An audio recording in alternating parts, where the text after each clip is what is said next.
అండి అందరికీ నమస్తే. ఎలా ఉన్నారు? బాగున్నారా? మేము కూడా చాలా బాగున్నామండి. ఈరోజు చూడండి మా వాడు మ్యాంగో జ్యూస్ చేశాడనమాట. మామిడికాయ జ్యూసు చూడండి ఎంత బాగా చేశాడో. చాలా చాలా బాగుందండి. అసలు వాడు ఫస్ట్ టైం అనమాట ఇలా చేయటం అనేది. ఇంట్లో మామిడికాయలు ఉన్నాయి, నేను షాప్ నుంచి వచ్చేసరికి మ్యాంగో జ్యూస్ అయితే చేసుకున్నాడు. అసలు చూడండి ఎంత బాగా చేశాడో. చాలా చాలా బాగుంది అసలు. టేస్ట్ చూడండి, చిక్కగా ఇలా మనం ఐస్ క్రీమ్ లాగా ఉంది, చూసారు కదా. ఇందులో పాలు వేసాడంట, చక్కెర వేసాడు, కొద్దిగా నీళ్ళు పోసి మిక్సీ జార్లో వేసి మిక్సీ పట్టాడనమాట. చూడండి చాలా చాలా టేస్టీగా ఉంది. టేస్ట్ చేసి చెప్తాను ఎలా ఉందో. యమ్మీ యమ్మీ, చాలా చాలా బాగుందండి. చూడండి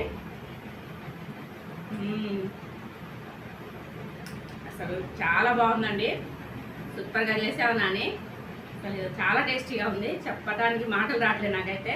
ఫస్ట్ టైం చేసినా సరే చాలా టేస్టీగా చేశాడు మా మణికండ అయితే.